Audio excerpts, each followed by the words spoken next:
Okay. Namaste and good evening all.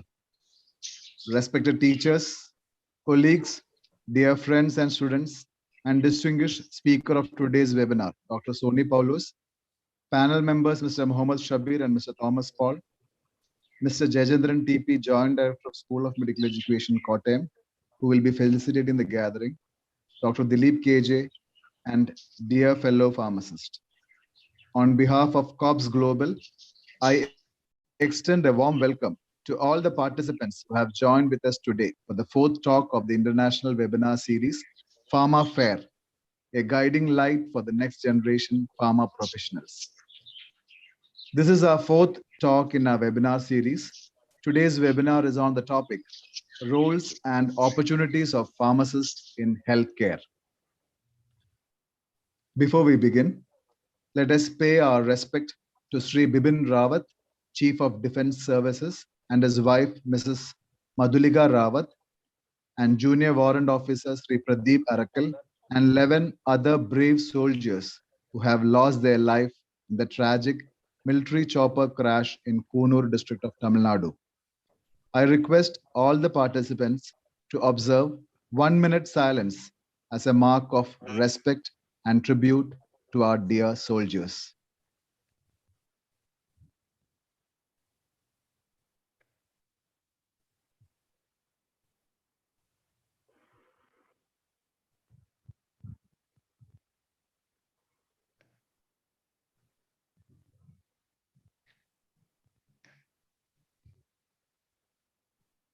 Thank you.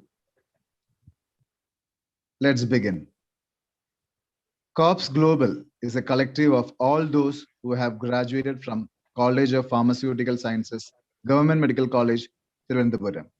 We are here to share our experiences with the budding pharma professionals so as to help them to choose their path towards a successful career. Today's talk is delivered by Dr. Sony Poulose, who is also the president of COPS Global. He is an alumnus of College of Pharmaceutical Sciences, Trivandrum, and graduated B.Pharm in 1992-96 and M.Pharm 1997-99. He also completed PharmD from University of Florida, USA. Dr. Sony is a practicing community pharmacist for the last 18 years and owns Sherman IDA Pharmacy, Hamilton, Canada. We are indeed fortunate to have with us today Dr. Sony Poulose, who is a highly experienced and practicing pharmacist. On behalf of all of us here, I extend a hearty warm welcome to Dr. Sony Poulose. Welcome, sir. In the panel, we have with us today Mr. Mohammed Shabir and Mr. Thomas Paul. I extend a warm welcome to Mr. Mohammed Shabir, who is also an alumnus of College of Pharmaceutical Sciences.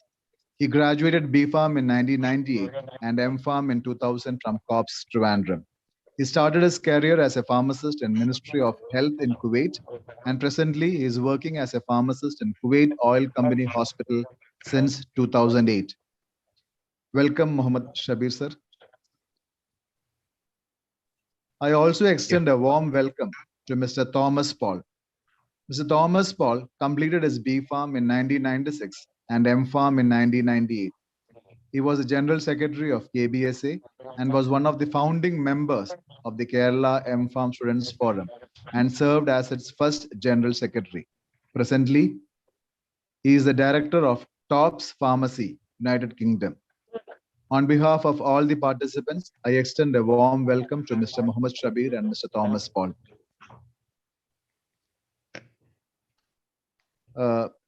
I also extend a warm welcome to Jayendran TP, Joint Director, School of Medical Education, Kottayam, and Dr. Dilip KJ, Professor, Government ED Medical College, Alappuzha. I also extend a heartful welcome to all the participants.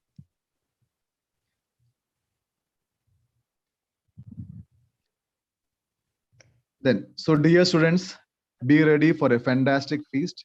We have highly experienced practicing pharmacists from 3 different continents for you. They will be happy to share their experiences with you Please feel free to ask your questions. Dear students, this is a rare opportunity, so I request all of you to make use of this opportunity. Questions are always welcome. Please make use of the chat box. Please give your valuable feedback so that we understand your concerns and can be of help in your journey. We are happy that the previous talk on molecular diagnostic was well received by the students. We have received overwhelming responses from students and faculties. On behalf of all the members of COPS Global, I thank all the participants who had actively participated in the previous talk. I also take this opportunity to express our sincere thanks to Mr. Manoj Emmen, who had presented the talk in a very simple and yet elaborative manner. Thank you. Then, before moving to the scientific session, we have a felicitation by Sri Jayachandran sir, Joint Director, School of Medical Education, CPAS, Kottayam. Jayachandran sir is also an alumnus of College of Pharmaceutical Sciences, Trivandrum. He graduated B.Pharm in the year 1997 and M.Pharm in 2000, and is having more than 20 years of experience in academics and research. So I request Jayendran sir to please felicitate the audience. Sir, over to you. Okay, thank you, Ranjish. Good evening, all. Am I audible? Welcome, sir. Welcome. Audible, okay. Clear and audible. Okay. Respected teachers of College of Pharmaceutical Sciences, Dr. Ravindran sir, Sudharan sir, Chandran sir, Rama madam, Rajeshri ma'am, Garib sir, and all the teachers and my dear students.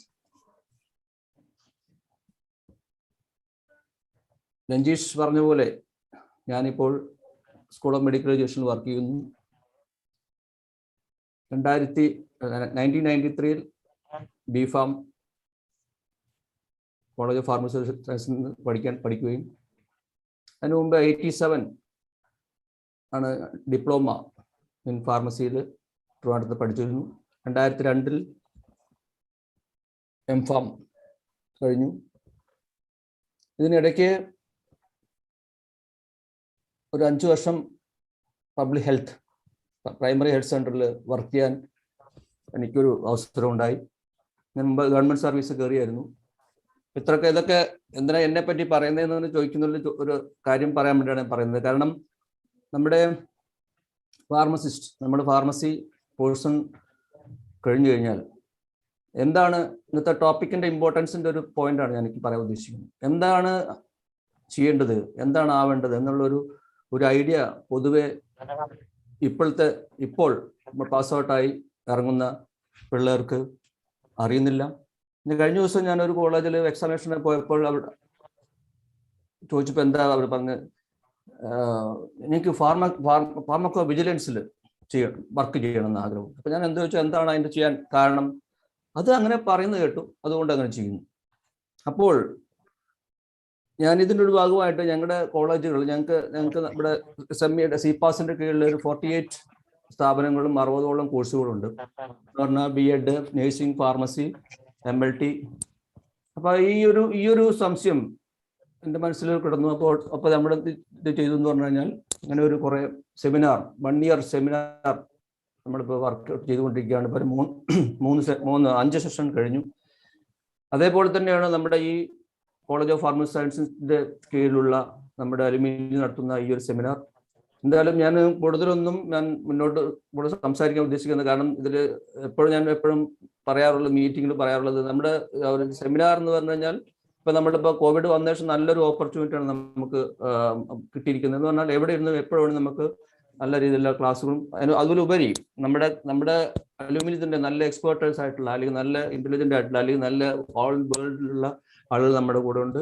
അവരുടെ എല്ലാം experience നമുക്കും നമ്മുടെ കുട്ടികൾക്കും കിട്ടാൻ വേണ്ടി നമ്മുടെ ബഹുമാനപ്പെട്ട doctor Prashant, Dileep sir, അതുപോലെ ഷെബീർ സാർ, അതുപോലെ സോണി, അതുപോലെ നമ്മുടെ തോമസ് പോൾ, ഇവരുടെ എല്ലാം നേതൃത്വത്തിൽ ഇങ്ങനെ ഒരു പ്രോഗ്രാം അറേഞ്ച് ചെയ്യുന്നതിൽ എൻ്റെ ഭാഗത്തുനിന്ന് എല്ലാവിധ സപ്പോർട്ടുകളും ഭാവുകളും ഞാൻ പറയുന്നു. അതുപോലെ തന്നെ ഇന്നത്തെ ഈ സെമിനാർ നയിക്കുന്ന സോണി പൗലോസിൻ്റെ ജസ്റ്റ് സീനിയർ ഒരു പഠിച്ച ആണ്, നന്നായിട്ട് എനിക്കറിയാം. സോണി പൗലോസും അതുപോലെ ആലീസ് നല്ല രീതിയിലുള്ള ഒരു സെമിനാർ ആവട്ടെ എന്നും കൂടി ആശംസിച്ചുകൊണ്ട് എൻ്റെ വാക്കുകൾ നിർത്തുന്നു. നന്ദി. Ranji sir. Okay, thank you, sir. Thank you, Jayendran, sir. Thank you very much. Okay, so we will move on to the scientific session led by Dr. Sony Poulose. Dear students, as I have mentioned earlier, this is a rare opportunity. We have 3 practicing pharmacists from different continents. Dr. Sony Poulose will be sharing his experiences along with the panel members, Dr. Mr. Mohammed Shabir and Thomas Paul. So this is a rare opportunity. Please make use of this opportunity. Questions are always welcome. Please make use of the chat box. Wishing you all a highly informative session. That's it from my side. Over to you, Shabir, sir. Thank you. Shabir, sir. Shabir, can you hear me? Yeah. Thank you. Good evening to one and all. Really, it's my pleasure and honor. Rather, it's my pride to be a part of this program hosted by COPS Global, in which we are all a part and parcel. After successful completion of earlier talks or earlier presentations, now we are here. Very relevant topic, especially for our youngsters, where we are going to make use of the experience and expertise of Dr. Sony Poulose, along with Mr. Thomas Paul from UK. I'm sure this is going to be a very enlightening and a motivating session for all the junior budding pharmacists and students in the pharmacy profession. Wishing the very best to speaker Sony Poulose and co-panelist Mr. Thomas Paul. Let me conclude. Thank you so much for having me.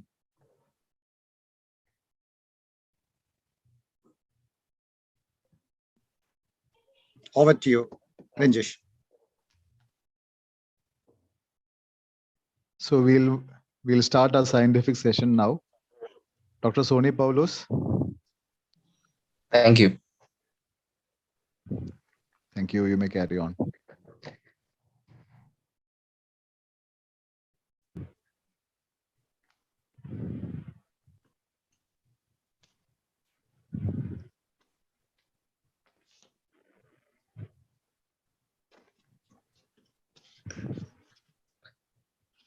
Thank you so much. Hope everyone can see the slides and can hear me as well. Welcome to the 4th webinar in this series. Thank you so much for the technical team, panelists. Thank you so much, Ranjish, for the introduction.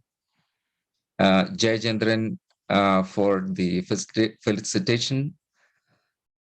Thank you, Shabir, joining as a panelist. And thank you, Thomas Paul, joining as a panelist as well. So good to see you all. I think like there is like a lot of PharmD students are joining in this webinar. And greetings from Canada and North America. This is our 4th webinar. So we had a marketing session. We started with the marketing session by Samish. Then we had a natural product session by Sunil. Then we had a molecular diagnostics session by Manoj. In this session, what I'm going to do is like, I'm going to switch the gear a little bit. Then I'm going to focus more on the patient side. Earlier presentations, as you know, we were focusing more on pharmaceutical industry, diagnostics, and marketing. And in this session, mainly focusing, I understand there is so many PharmD students are attending this webinar. So we, as pharmacists, we need to focus on our patients. The next 1 hour, I wanted to give you a little bit idea of what a pharmacist be and what's a pharmacist's role in providing healthcare, primarily focusing on patient care. What we can contribute, make it better, and how we can make a patient's life better.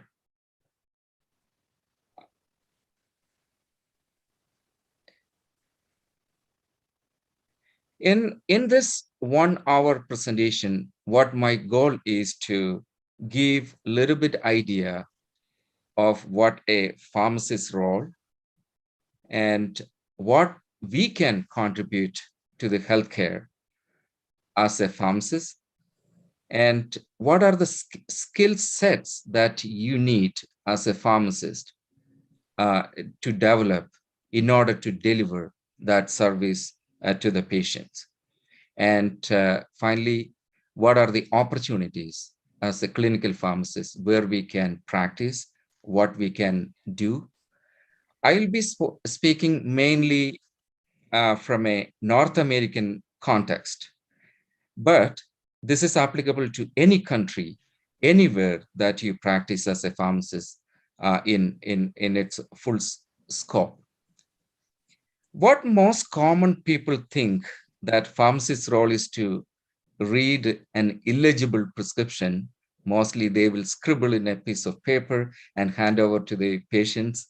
And our role is to figure out what medication that could be and give out to the patient. In fact, that's called dispensing. In fact, our role doesn't end there. It just starts there. And then today we have 2 panelists joining in our webinar. Mr. Shabir from Kuwait, he has a lot of experience in Middle East, and Mr. Thomas Paul from United Kingdom. I encourage everyone to ask questions via chat function, and our moderators will compile the questions, and we will try to answer all of that questions at the end of the webinar. Before we move into the actual session, I just wanted to tell a little bit about me. My pharmacy journey started in 1990 after the pre-degree and high school. During the high school and pre-degree, now it's +2, I always wanted to be a doctor. Then in pre-degree, then I realized it's not that easy to get into med school. Then I decided to go in the other route, the second best option, to be a pharmacist. I did DPharm, Diploma in Pharmacy. My journey started with a Diploma in Pharmacy I did in Lisi College of Pharmacy, that's in Cochin. Then I joined 1992 College of Pharmaceutical Sciences, Trivandrum. I did my B.Pharm. Then I did my M.Pharm right after. That's 1997. Then I moved to Canada in 2001. Then I had a chance to go to US and do my PharmD in 2007. After that, I had a brief chance to work in Dr. Reddy's as a research pharmacologist, about 2 years. Then I moved to Canada, then where I'm currently practicing as a community pharmacist for last 20 years. Currently, I own a pharmacy with a clinic where we are providing different services. Now we move on to the topic. Whenever we do a presentation, I think everybody like to hear stories. നമുക്ക് നമ്മുടെ ഒരു സാധാരണ ഒരു മലയാളി ഇന്നത്തെ ഒരു guest നമ്മളുടെ പ്രസന്റേഷനിൽ ഒരു ഗസ്റ്റിനെ പരിചയപ്പെടാം. ഒരു മിസ്റ്റർ ജോസഫ്, 58 വയസ്സുള്ള ഒരു ജോസഫ്. ഒരു മിസ്റ്റർ ജോസഫ് ഒരു ആവറേജ് മലയാളിയെ റെപ്രസെന്റ് ചെയ്യുന്ന ഒരാളാണ്. ഇന്നത്തെ ഗസ്റ്റിനെ നമ്മൾ ഒരു പേഷ്യന്റ് ആയിട്ടാണ് ഞാൻ നിങ്ങളെ പരിചയപ്പെടുത്തുന്നത്. Mister Joseph is 58 years old and he's a grocery store owner. Unfortunately, recently he had a massive heart attack while at work, and then he was hospitalized. Then immediately he underwent a bypass surgery. He's stable now. He got into hospital on time, and then he's discharged to home. He is coming to your pharmacy. Suppose you're working in a community pharmacy or hospital pharmacy, and he is coming into your pharmacy. In the hospital stay, during the hospital stay, the first time that he realized, he was diagnosed that he has high blood pressure and he has type 2 diabetes during the hospital stay. His current blood pressure is 148/92. His lab, if you're looking at the lab, his fasting blood sugar is 130 milligram per deciliter. Hemoglobin A1C or average blood sugar is 8.2, and his GFR, that's the kidney function, it's less, 50 ml per minute. So of course, he's after the hospital discharge, he's coming into the pharmacy with 8 different medications.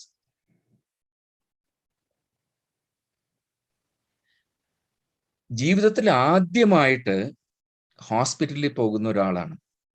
ഇതുവരെ ഡോക്ടറുടെ അടുത്ത് പോലും പോകാത്ത ഒരാള്, ഇതുവരെ ഹോസ്പിറ്റലിൽ പോകാത്ത ഒരാള്, ഇതുവരെ he was thinking that he is very healthy, he has no medical issues, he never seen a doctor, never did an annual medical examination. He had a heart attack, he's in the hospital, then he's discharged, he's coming to you in the pharmacy with 8 different type of medication. Let's have a look at like all this medication. Don't worry if you don't recognize all this medication. Some students may be starting their PharmD, maybe a 3rd year or 4th year. In this presentation, I'm not going into details of all this medication, or it's not a scientific session. Just to understand your role as a pharmacist. The first medication is atorvastatin 80 milligram, then bisoprolol, ramipril, metformin, empagliflozin, sitagliptin, aspirin 81 milligram, and escitalopram. 8 different medication. He's coming home with 8 different medication. So let's do a poll. Just have a little bit fun. And then I think the moderators, are we ready for the poll?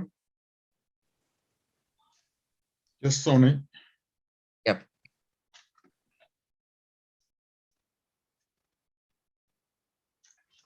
In this poll, what do you think? The poll is activated. Yeah. In this poll, what do you think the prevalence of diabetes in Kerala? Is it 5%, 10%, 20%, or 30%? Just have a guess, and then just select any number.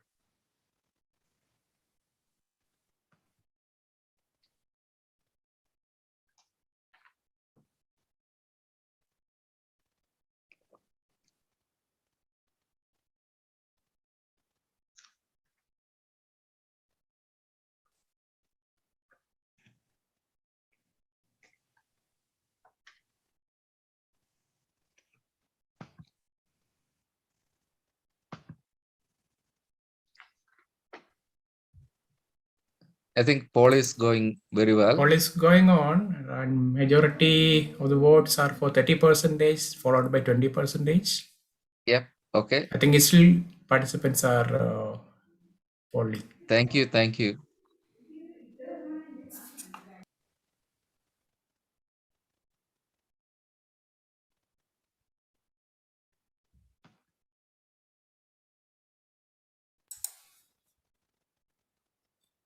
Sony, the major answer is 30%, and then 30%. 20%. These two are the prominent 20%. answers. So, yeah. Okay. So very good. Very good.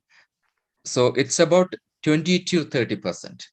I think we can end the poll now. Thank you so much. So you're absolutely right. So the percentage, the prevalence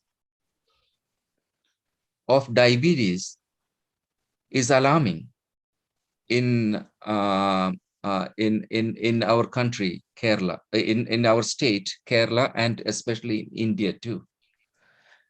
If you look at a recent study done in Kerala, the incidence of type 2 diabetes in Kerala, it's about 22%. And the other shocking thing is the incidence of pre-diabetes, it's 36%. And the other dangerous or other very serious study result is the incidence of about 60% of the participants who participated in that study, they had impaired plasma glucose.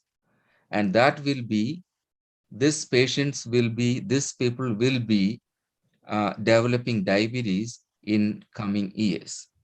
The pre-diabetes is about 30%, 36% or 37%. They will be developing diabetes for sure if they don't treat in next 2 or 3 years. And impaired plasma glucose level, as you know, they are in their journey to get diabetes soon in their life.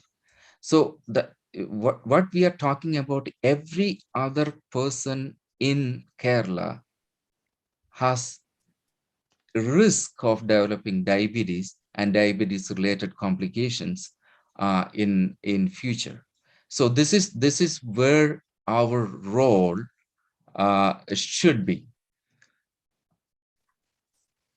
So we will just go back to our patient, Mr. Joseph, that he had a massive heart attack. He didn't know that he had diabetes until he had the heart attack. Then he went into hospital, he admitted.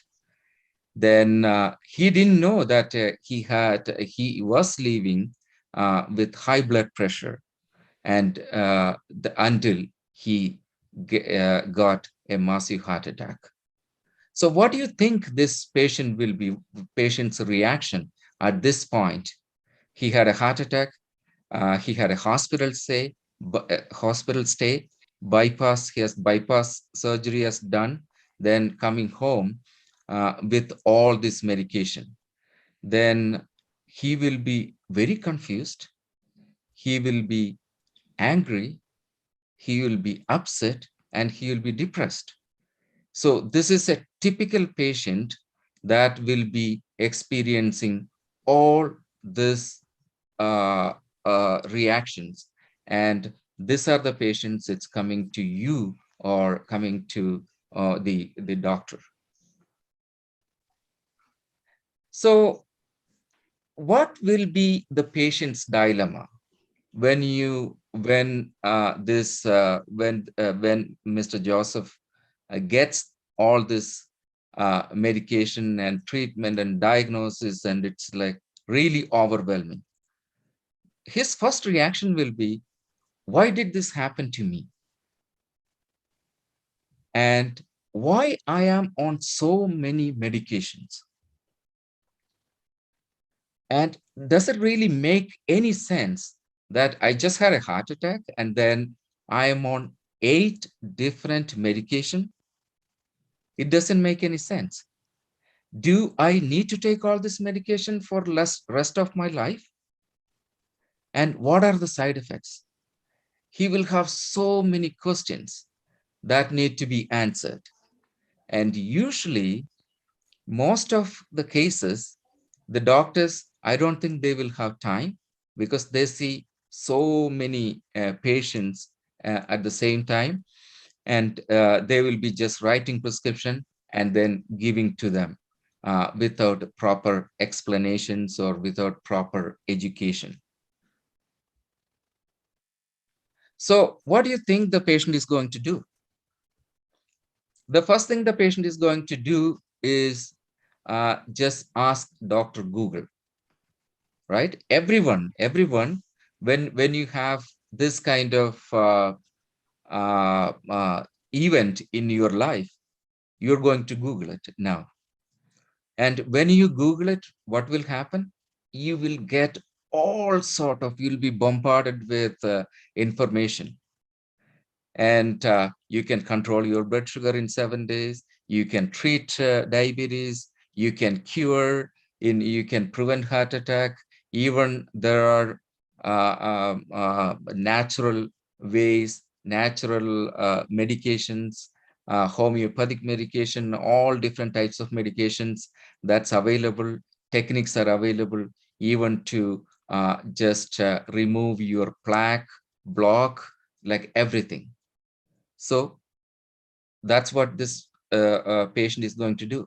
The Joseph is going to go in Google, go in social media, and go in online resources, and there he's going to rely on that.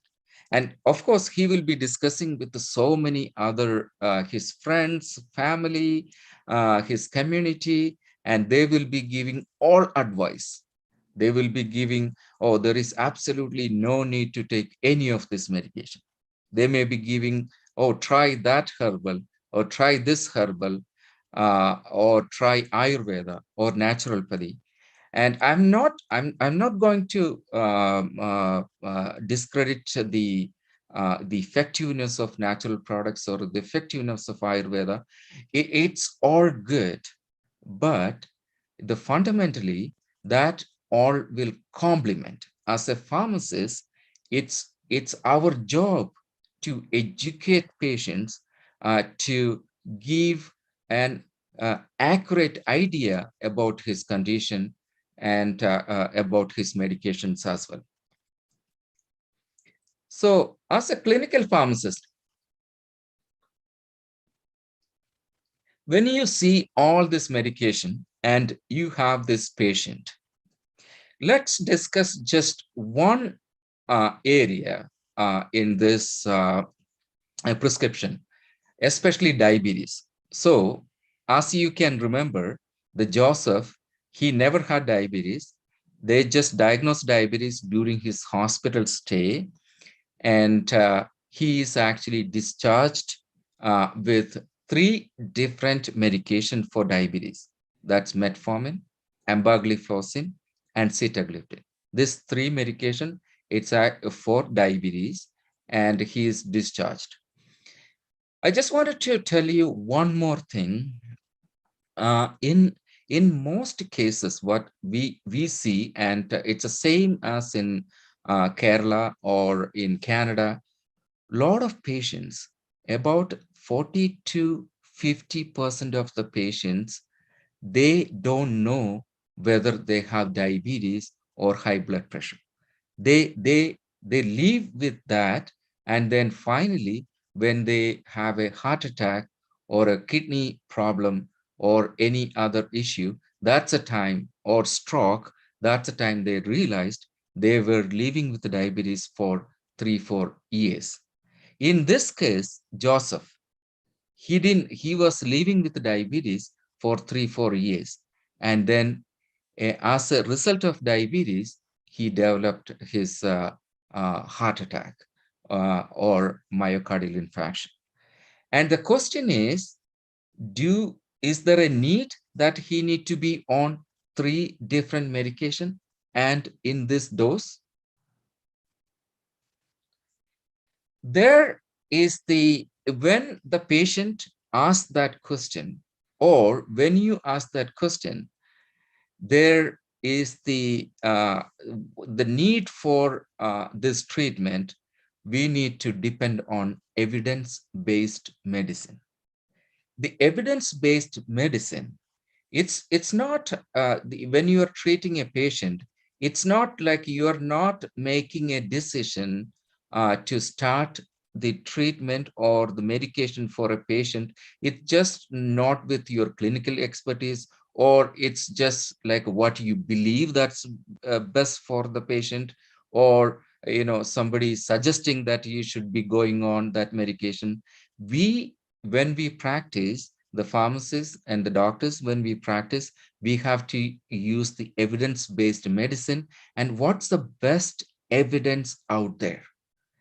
And with the best evidence, plus the clinical expertise, and plus the patient value, whether the patient agrees with that treatment, whether the patient wanted that treatment, and whether we can include the patient in that treatment.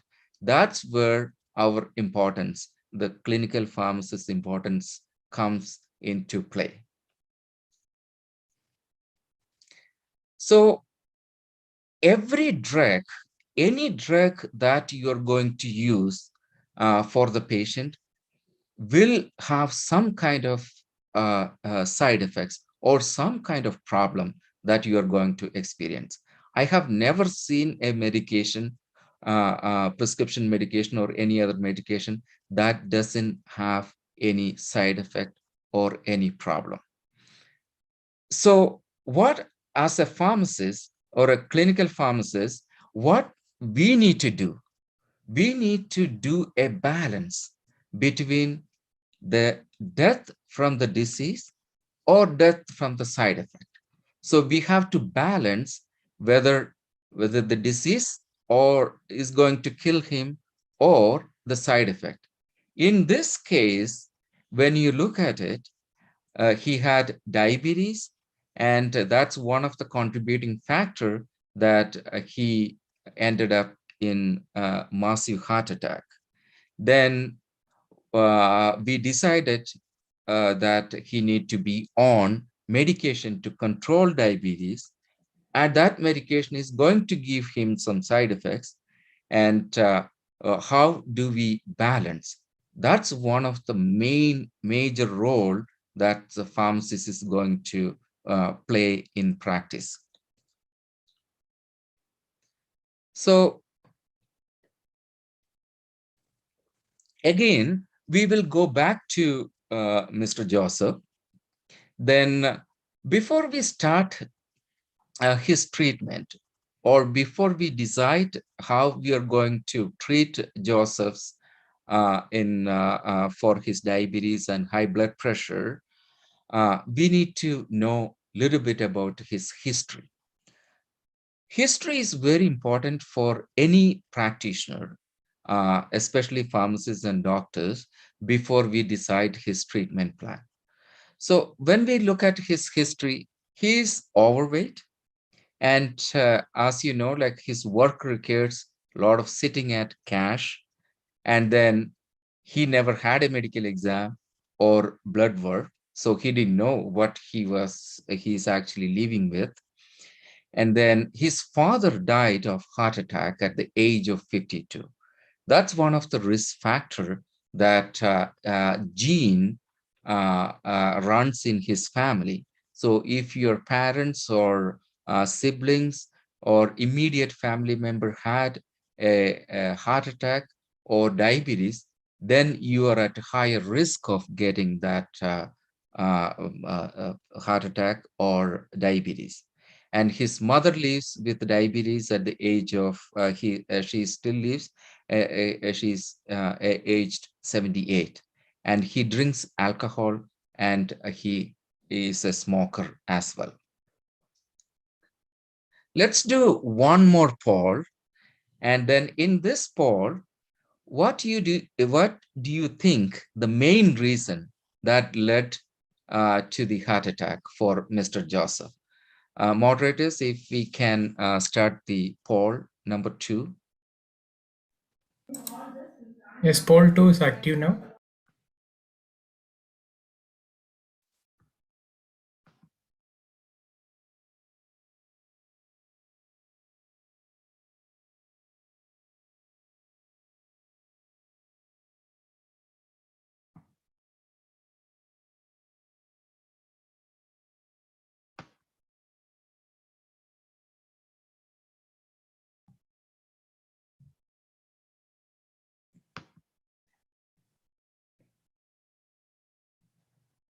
It's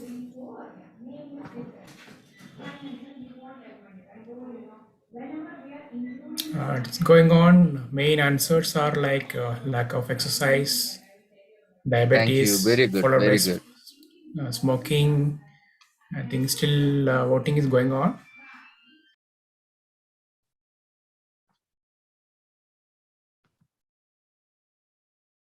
Looks like it's going all of the above, Sony.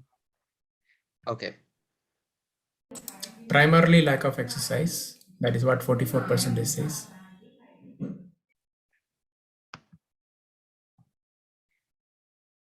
Okay. Thank you. Thank you. So I think we can end the poll.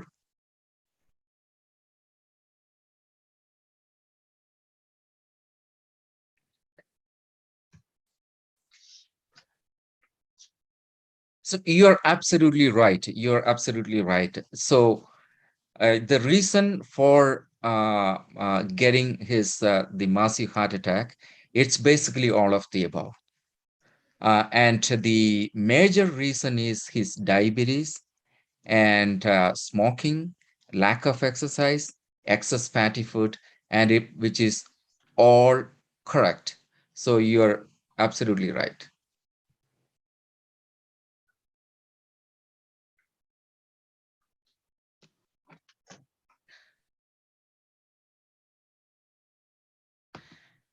So again, we are going back to Mr. Joseph, and then look at Joseph's current situation. You may be wondering, like, why I am focusing more on his lab data.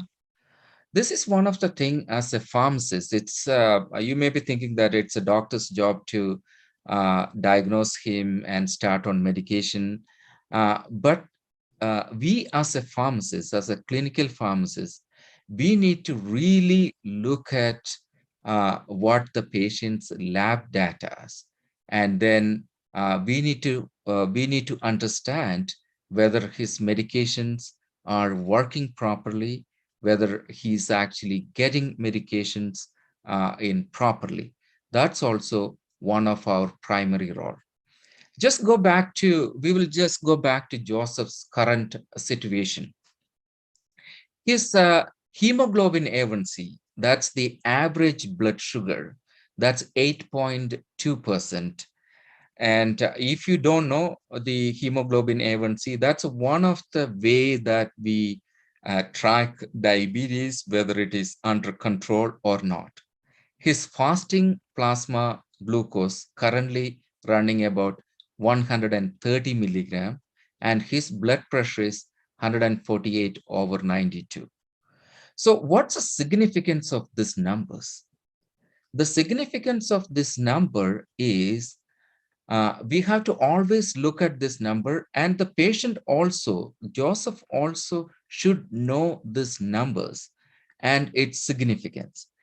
And then when we look at it, he will be coming to you and asking, why do I need to take 3 different medications for my diabetes? Can I just take one medication, or is that enough? Or like 2 medication? Why 3 different medication? With this 3 different medication, his A1C, hemoglobin A1C, or average blood sugar, is still 8.2%. And where do we get this data? Why, like when we treat diabetes for Mr. Joseph, what should be the values? What should be the target that we will be looking at it? In India, mainly, we will be depending on ICMR guideline. They have updated, I believe this is the latest guideline, ICMR in 2018. In Canada and US, they have Canadian Diabetes Association guideline. And in America, in US, they have American Diabetes guideline. That guideline will tell you how we should be treating the patient, and then what's the target value that we should be looking at it for the control. If you look at it, this slide, in the case of Joseph, the best number the Joseph can get in his fasting plasma should be 80 to between 80 and 110. So his plasma is actually, plasma blood glucose is actually 130. So he is not a target. He is basically, in a clinician point of view or pharmacist, clinical pharmacist point of view, his numbers are unsatisfactory. If you look at his blood pressure number, it's ideally what we want is his blood pressure should be below 130/80. And his numbers are running high, 148/92. So again, unsatisfactory. Then his A1C number, if you look at it, his hemoglobin A1C number, we wanted his number to be below 7. But currently, he is running the number 8.2. So what's the problem? If Mr. Joseph is asking you as a pharmacist, asking what's a problem with these numbers? Why do I need to worry about these numbers? Then what's the answer that you are going to give? The problem is we have evidence. If he stay on these numbers for 2-3 years with this high diabetes and his high blood pressure, the possibility of getting another heart attack is much higher. Possibility of getting another stroke is much higher. He will be ending up in dialysis, and then he will be ending up in the eye problem and the other complications due to diabetes and high blood pressure. So the one of the important job or important skill sets that the pharmacists need to need is, if you are interested in practicing as a pharmacist, you should be thorough with these numbers. You should be thorough. What are the recent guidelines in each medical conditions? So if we don't treat this patient, if we don't treat Mr. Joseph, what's going to happen? So the diabetes complications. So the Joseph will be getting stroke and the heart damage, nerve damage, that's the peripheral neuropathy, or atherosclerosis. The blood vessels are going to clog, and then that will lead to heart attack or stroke. Then we may get diabetes foot. Diabetes foot is the one of the complication, and then sometimes you see like a lot of diabetes patients, they're losing their limb and then they have to amputate, and then you will be losing your leg and hand. And then the other problem is the renal failure or kidney failure. And a lot of patients that you can see that if you look at it in Kerala, it's the highest incident is the kidney problem. That's why you see a lot of patients in dialysis, and they end up in, as a result of diabetes complication, you end up in dialysis. Then the eye problem, diabetes retinopathy or glaucoma or cataract, and then finally you end up in blindness due to diabetes. And interestingly, this all are preventable, or at least we can control with a proper education and proper medications. So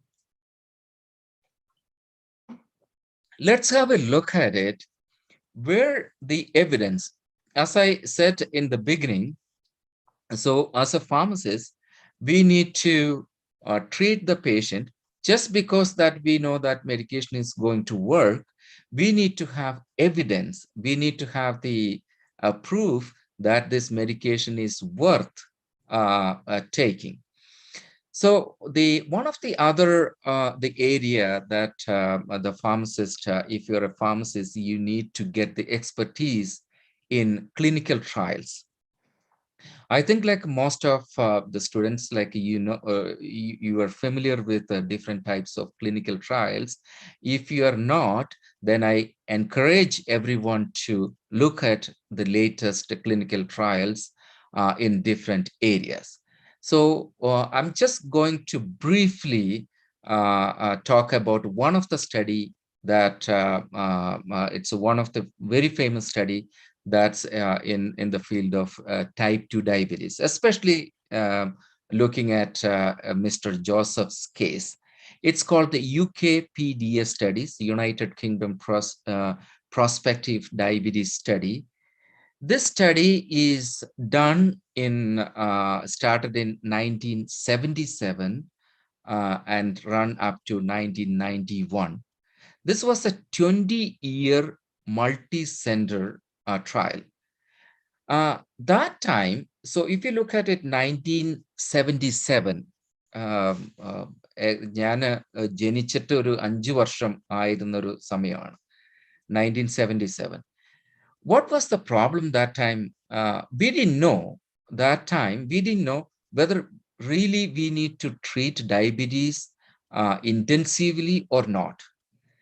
ഇപ്പൊ ഞാൻ explain ചെയ്ത ഈ numbers, അത് really അതിൻ്റെ ആവശ്യമുണ്ടോ ഇല്ലയോ, അതോ when the patient is diagnosed with diabetes, whether we can just give one medication, say for example metformin, and then is it okay to leave that patient with just one medication, or we really need to look at the numbers and tightly control every day, whether they need to check their blood sugar and then look at it like, oh, my blood sugar is under control or not. 1977, we didn't know that. And then the practitioners or scientists, we didn't know. So that time they decided, why don't we run a study? Why don't we look at it, whether is it worth treating the patient intensively or conventional way, just be on one medication and leave the patient. So that's why they did this massive study with 5,000 patients. They selected 5,000 patients, all newly diagnosed type 2 diabetes. They're all recruited between 1977 and 1991. And at the time of the diagnosis, their fasting plasma glucose was between 6.1 to 15 millimole. That's an American, the way of telling the plasma glucose. And they randomized all these patients. So what they did is, finally, there was about 3,800 patients in this study. So say, for example, like about 4,000 patients, 30% of these patients, what they did is they just gave that patients only diet or anti-diabetes medication if they have symptoms of high glucose, hyperglycemia. Hyperglycemia symptoms, like excess urination or sweating, like and all that, high blood sugar symptoms, or if their fasting blood glucose is 270 milligram per deciliter. Then the other 70% patients, they treated intensively. They treated these patients with sulfonylurea and insulin. Then when they treated this patient, after 20 years, they looked at the patients like three different category of patients and analyzed the data. It was quite interesting. In that case, what we learned is intensive blood glucose, the therapy intensive treatment, it's actually really reduced the incident of microvascular complication. That means the eye problems and heart attack problem and kidney problems are significantly reduced. That's a time that we realized it's very important that in diabetes patients that we treat them intensively. So again, in this case, in our case, in Joseph's case, what we wanted, why we need 3 different medications and why we need to give him these 3 medications. The reason is, what we need to do for Joseph is we need to protect his heart. We don't want to see Joseph is getting another heart attack in 4 or 5 years.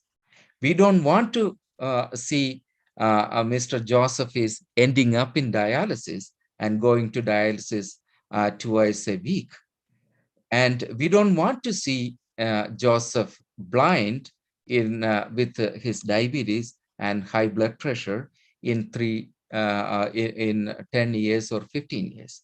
So this is why we selected using the right evidence that we know. If you look at the UKpedia study, we saw that the intensive treatment, it's actually reduced the incidence of developing these complications. So we have the evidence, and that's evidence that we are using in practice. So let's move on to one of the few of the important job of pharmacists, or what we will be doing in healthcare. So one of the important thing is I would say that most important thing of the pharmacist is patient education and medication counseling. For Joseph, if you look at it, this patient, he had a massive heart attack, and then he discharged from the hospital. And in most cases, most of the time, the doctors, they may just write the prescription, and then they will give to the patient, and then they will leave. And he is coming with 8 different medication. He has no clue about this medication. It's your job is to explain and educate the patient about his condition. He has now high blood pressure, he has diabetes, and then he has 8 medication. And take each medication and then explain why the patient is taking that medication, what's the need, and what that medication is going to do. And then what's the effect. And the most important thing is what the side effect that he's going to experience, what the side effects he's going to get that, and then how long this medication has to, he need to take this medication. And all this, and properly educate the patient and properly explain all aspects of the medications. Then the other thing is medication non-adherence. Means medication, a lot of cases, the patient may be getting the prescription, and then most cases they won't take it. ഈ 8 മരുന്നുകളിൽ ചിലപ്പോൾ അവർ 2 or 3 മരുന്നുകളായിരിക്കും എടുക്കുക. ചിലപ്പോൾ അവർ എടുക്കുന്നേ ഉണ്ടാവില്ല. ചിലപ്പോൾ കുറച്ച് നാൾ എടുക്കും, പിന്നെ അത് കഴിഞ്ഞതിന് ശേഷം every other day എടുക്കും. And then this is one of the data that actually comes from US. Unfortunately, we don't have any data in India or Kerala. We never did any study. 1.25 ലക്ഷം ആൾക്കാരാണ് every year medication എടുക്കാത്തത് കൊണ്ട് മാത്രം US-ൽ മരിക്കുന്നത്. 1.25 ലക്ഷം പേര്.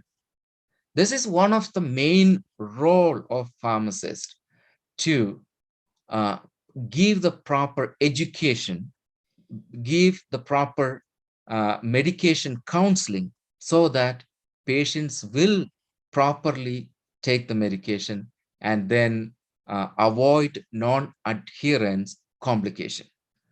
In this case, in our case, in Joseph's case, what happens if he don't take the medication? He had a heart attack.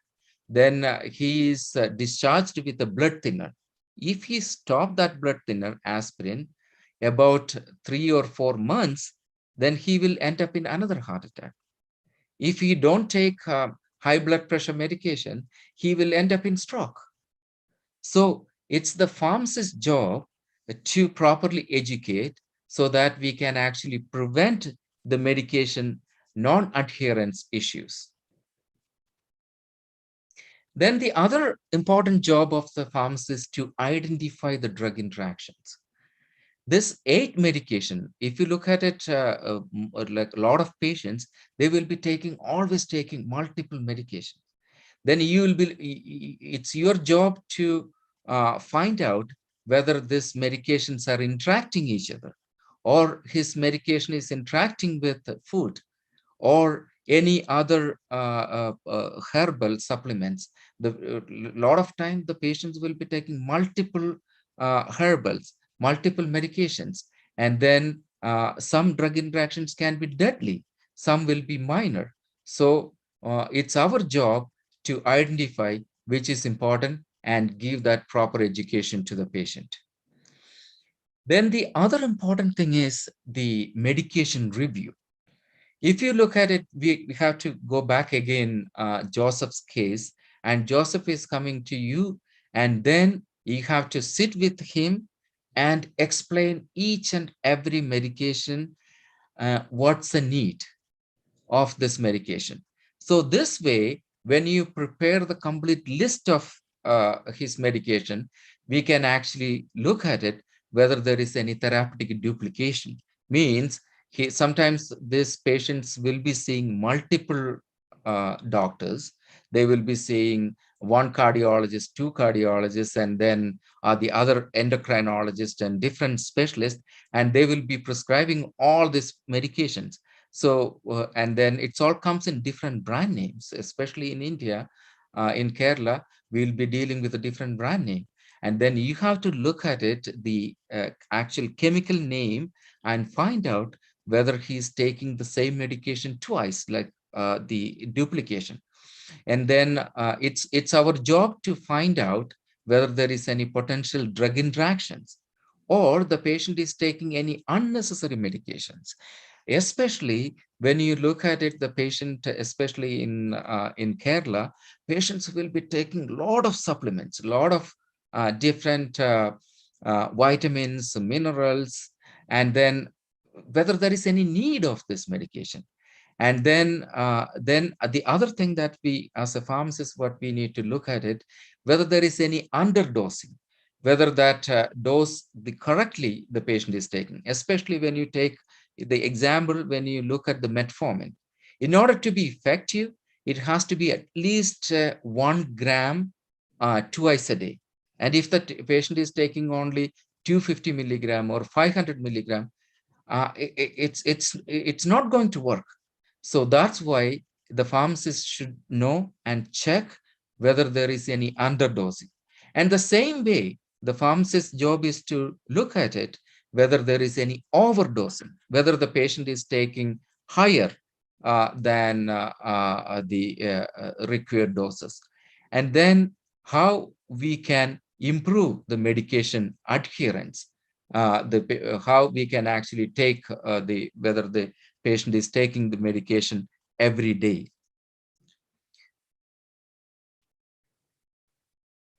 And whatever we do as a pharmacist, we need to put the patient first. We need to look at the patient and the patient what they need, and then that's the way that we need to treat the patient. A lot of time as a practitioners and the doctors and the pharmacists, we always do medical paternalism. Means we know what best for them. That's actually not a good way of treating the patients. We need to include the patient in every treatment decision. That's why, like, a lot of time the patient will be going into Google and looking at it, or like asking different friends and the family members, because we don't include the patient in every treatment decision and address all their medication related concern. When the patient is coming with 8 different medication, 3 different medication for diabetes, and they will have questions. And then as pharmacists, we should be able to answer all his patient related, medication related questions, and explain potential side effects. And before the patient start this medication, it's very, very important to start explain the side effects. Say, for example, in this case, metformin. If you look at metformin, it's terrible for its side effect. It's the stomach related side effects. It can, when the patient start 1 gram twice a day, the patient is going to get diarrhea. The very next day, the patient is going to get terrible stomach upset and diarrhea. But if the patient takes that slowly, 500 milligram once a day, then after a week, if you take twice a day, and then 2 to 3 weeks, the side effects will go away. And then if the patient doesn't know that it's just the starting side effect, the patient is going to stop that medication. The patient thinks that I cannot tolerate this medication, so I cannot take it. So then they will stop it. Then explain what you expect, like what this medication, how the medication is going to work. Then the other important thing is, especially in Kerala, what we need to look at it, whether the patient can afford it.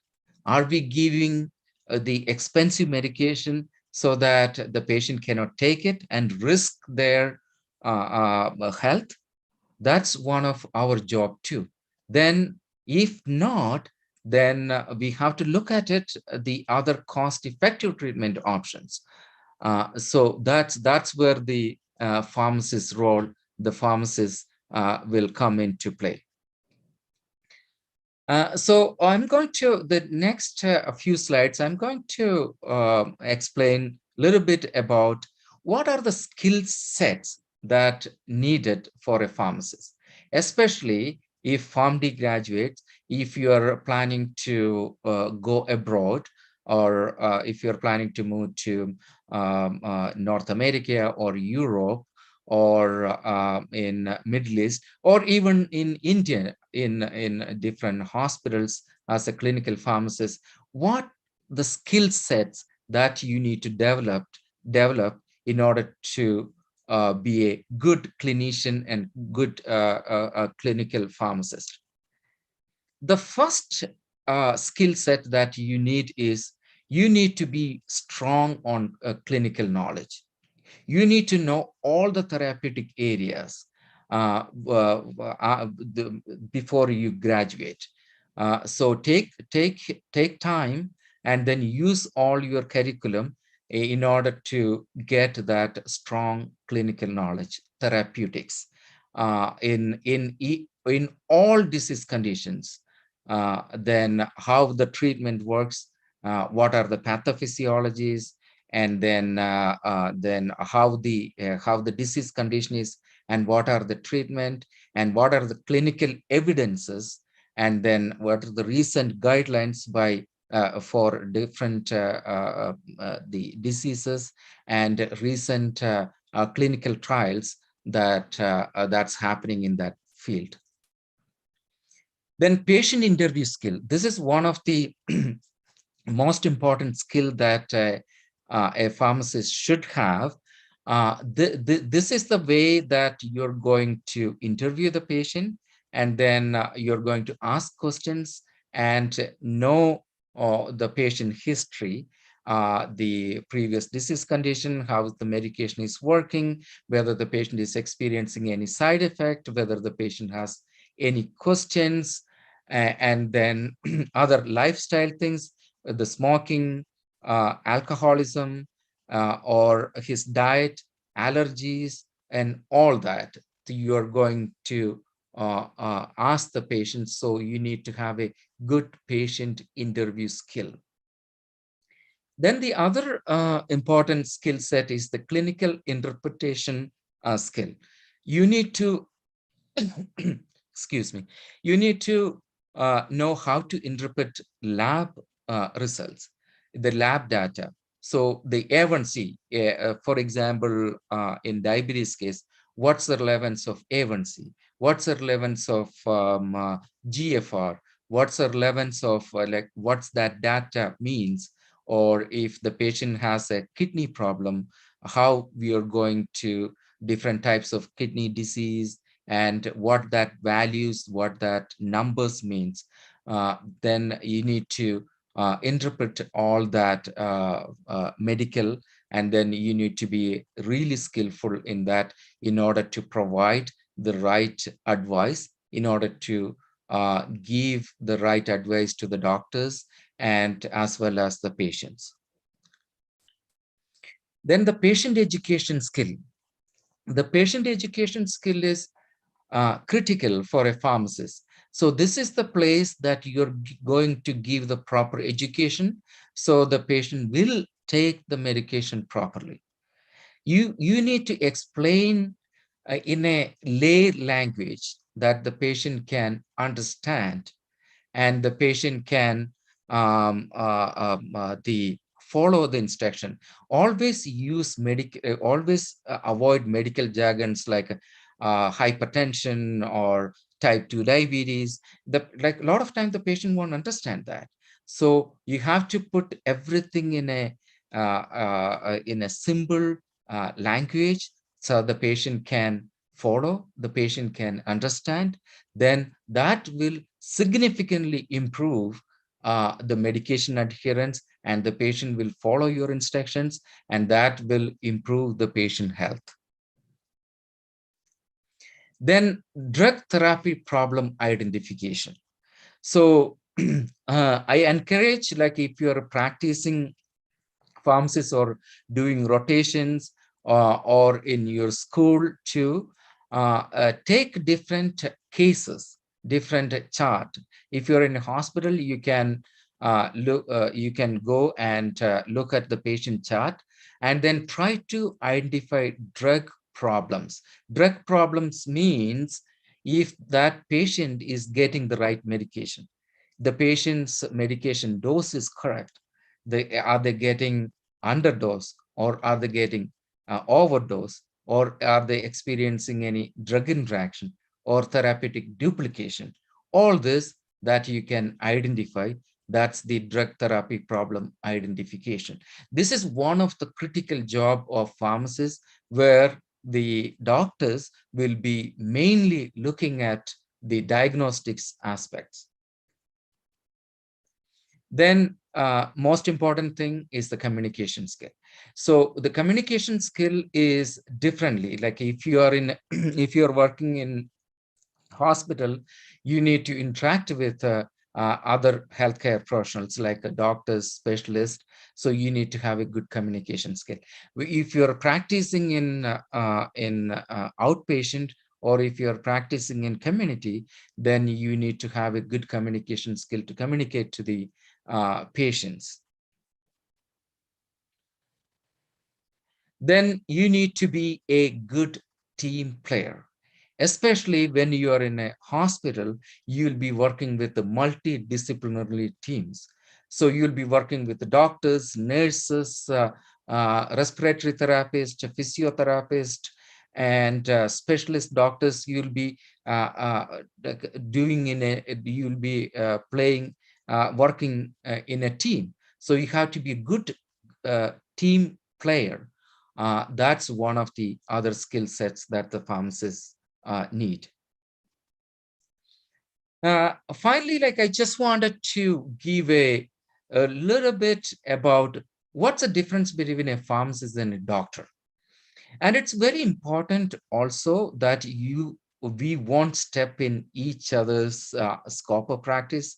We don't want to be a doctor, and the doctor also, like, they don't want to be a pharmacist. So we are not doctors, The doctors, the main job is to make the best diagnosis and the manage the patient case and the manage and decide what the treatment the patient needed. Then once it comes to the medication, we are the experts. We are the medication experts for that patient. So we need to be an expert in medication, and then that's why we need to know the therapy, and then that's where we are going to help the patient, and we are going to help the doctor as well. And most of the times, the doctors they are not in their curriculum. They are not spending much time in studying about medications, about drug interactions, or pharmacokinetics, or different natural products, pharmaceutics. We study all that, and then sorry, that makes us as an experts in medication therapy, and as well as the medication experts. So this is where that we need to help. We need to help our colleague doctors. We need to help our patients. So that's where the pharmacist's role.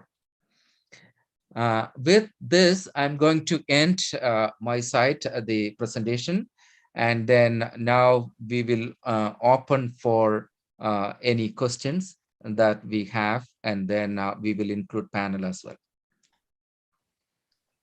Thanks, Sony, and good afternoon, everyone from Liverpool, United Kingdom, the home of Liverpool Football Club and Beatles. The words of wisdom, that's what we are looking for. It was a spectacular presentation, Sony. Thank you very much. We have got some questions. Questions എന്ന് പറഞ്ഞു കഴിഞ്ഞാൽ അത് ഈ നമ്മൾ പറയുന്ന പോലെ ഈ രാമച്ചത്തിന്റെ കുളിരും കസ്തൂരി മഞ്ചളിന്റെ കാന്തിയും ഒത്തിണങ്ങി വന്ന ക്വസ്റ്റ്യൻസ് പോലെയാണ് വന്നിരിക്കുന്നത്. കാരണം എല്ലാവർക്കും അറിയേണ്ട രണ്ട് സെക്ഷനിലാണ്, ഒന്ന് ക്ലിനിക്കൽ ഫാർമസി സൈഡിലും രണ്ട് കരിയർ ഓപ്പർച്യൂണിറ്റി സൈഡിലും. അപ്പൊ നമുക്ക് ഈ രാമച്ചവും കസ്തൂരി മഞ്ചളിന്റെയും കോമ്പിനേഷൻ വെച്ചിട്ട് ഈ ക്വസ്റ്റ്യൻസ് ആൻസർ ചെയ്യണം. Shabeer and Sonia.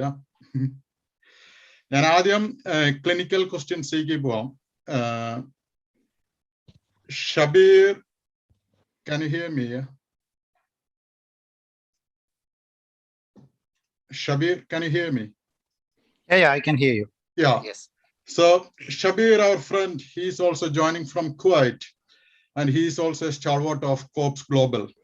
So we have got hospital pharmacist from Kuwait as well. So Sony, is it okay we start with clinical questions first? Yeah. Yes, yeah, sure. Right. We have got a couple of questions from Anubama Murali. Very good questions. First question is that using insulin safer than using other medications? Anubama, thank you so much for your question. It is an excellent question.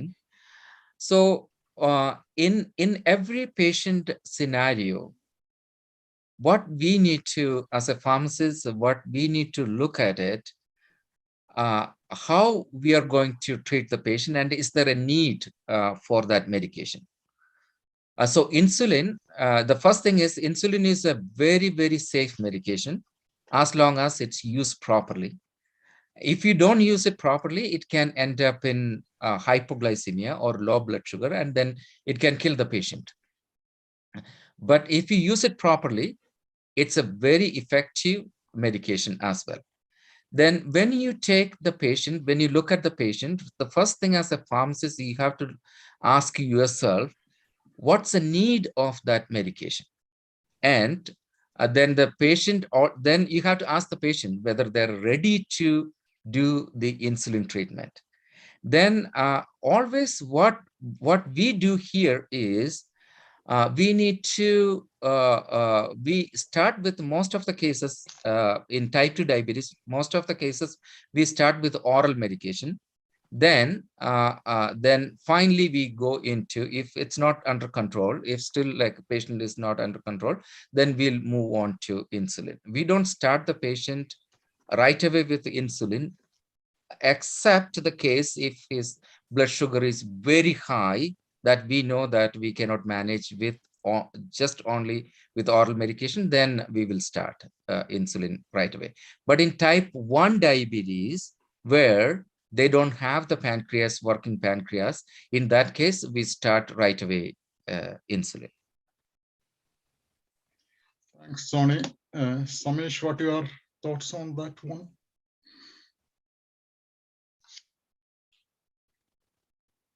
Shabir, sorry, did you mean? what's your thoughts on that one? Would you like to add anything? Or? No, that is a very apt and clear answer to that question.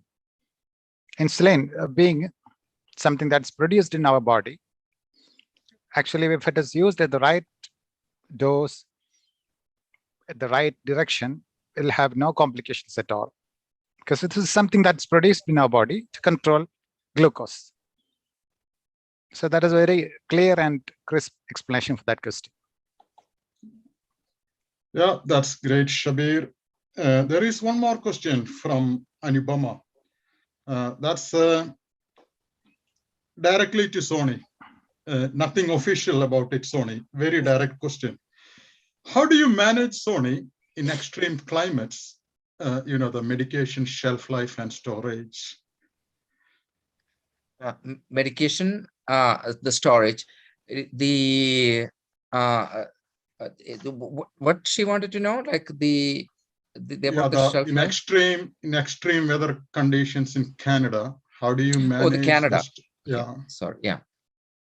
Oh, in Canada, like the medications are storaged and transported in special trucks, especially in most of the pharmacies, like not most of the pharmacies, all pharmacies, it's legally required to have temperature controlled. So then we need to have fridges with the temperature controlled and monitored. And then plus all the trucks are the weatherproof or temperature controlled. Say, for example, temperature controlled frozen trucks or refrigerated trucks, they use for transportation so that they don't expose with the extreme temperatures. And like the distribution side is they're all controlled, and then in the pharmacy it's legally required. So whenever there is a temperature exertion comes in, say for example in my pharmacy, if the heat is gone, then the temperature is not controlled, then we have to dispose or destroy all the medications. So that's legally required. So it's a very controlled process. That's great. Probably, Shabir, you can add something to that. In Kuwait, you get the extreme of the other, I think 50 plus, I think. So how do you manage that? Unfortunately, we in that part of the world, which experiences perhaps, which is one of the hottest parts of the world, especially in the summer season. And actually, I started my career in Kuwait in the central medical stores. And after 2 years of my career, I was responsible for all the injections, procurement, storage, distribution to all the hospitals and clinics in Kuwait. So it was a really big challenge, especially in summer when the temperatures goes above 50 degrees centigrade. So fortunately, Kuwait is a very rich country, and we have all the infrastructure well equipped with the reefer trucks, cold chain supply, everything's perfect, and it's well monitored. Even when we receive the medications, it comes mostly with biological indicators. So right from the receiving, everything is monitored. It's received with utmost care throughout its journey. And once it's stored, right from the storage to the hospitals and clinics, and even between transporting or carrying drugs from, for example, inside the hospital, from pharmacy to a department, it's always done in a call box. So utmost care is taken. I always wonder, I think back in Kerala or in India, we don't pay that importance for the storage and transportation of drugs, especially sensitive drugs with respect to temperature. Thanks, Shabir. We have got a couple of questions from Samish, actually. Number one, Sony, the question from Samish is that how can students develop the skills you mentioned? Are there any techniques for it, or can they do anything to develop the skills swiftly enough to develop into their career progression? And the second question also is that the communication between the pharmacist and the physician, what exactly happens there? You know, the conclusions, the discussions, and how it affects the patient care. Yeah, thank you, Samish, for the question. The skill sets that I explained, it's the same as if you look at it like any other profession. If you're an engineer, or if you're an IT professional, or if you are a driver, say for example, you need to know your job before you start your career. So that's the curriculum that what we are actually doing your 4-year or 5-year of PharmD. That's the best opportunity for students, like for you to use that 4-year or 5-year. And I understand there is a 1-year clinical rotation that's happening in hospital too after your 4th year. This is the time that you use all the resources to get maximum knowledge, therapeutic knowledge. The therapeutic knowledge is going to be the key when you practice. Say, for example, if you're in a hospital working as a pharmacist, and one of your the physician or nurse is coming to you and ask about a question about a medication, you should be able to answer right away. If you're not able to give that answer, then you are just, your title can be a pharmacist, but if you're not able to give that answer, if you're not able to address their concerns, then you're not going to, the next time they won't ask. So the next part of the question is, Samish, the doctor's interaction. The doctor's interaction is mostly in hospital or in community pharmacies. On an average basis, when I work in, I work in community, 5 or 6 questions from doctors every single day that I get it. If you're in a hospital pharmacy, you get the questions every single day, right? So multiple questions. They will be asking about they will be asking like, oh, there is 2 drugs. Is there a drug interaction? Or can I, is this dose is right? So can this patient, any other option? Can we try this medication? In this condition, what's the best option? What do you suggest? And then the doctors will be calling like, I have this patient such as such, like a diabetes patient having this, the A1C is this. What do you think, what will be the best? So how we can initiate that treatment, how we can adjust the dosage, or how we can start the therapy, what's the appropriate dose. In hospital, it's going to be very, very critical. Like it's if you're working in ICU or like in the other place, like you will be bombarded with questions. And then because a lot of time, the residents, the or house surgeons, when they come in, they don't know. Like they're graduates, and they will be mostly focusing the 5 years in diagnostics. And then there, if you look at MBBS curriculum or MD curriculum, it's just one course about medication, one course. And there are like hundreds of medication, 100 of different things. They have no clue. And they will, when they come in, like especially in hospitals, residents and house servants comes in, they will ask you. So where they go to the pharmacist. And if you are not able to answer that question, next time they won't come. And they will say that, oh, there is no use in pharmacists, except like, so they can just read the prescription and dispense. That anyone can do it. And in North America here, like the technicians are the one it's actually doing that job. Thanks very much, Sony. We have got one very eye-catching question from Kala D. She has been asking based on the recent papers published. What her question is that in cases like Mr. Joseph you pictured, she's asking, is statins still compulsory? According to recent papers, it's not necessary. And also the blood thinners, you had mentioned, I think, aspirin, 81 milligram. She has mentioned blood thinners are used only after a stroke. Is it after a cardiac event as well? That's the question from Kala. Thank you so much, Kala, for the excellent question. Thank you. I understand like there is some controversy. That's controversy about the statin. When you're a pharmacist, when you practice, it's also very important to look at where the evidence comes from. If you look at the studies, there are like hundreds of studies like that favors using statins or any other meds. Sorry about that. Any other medication.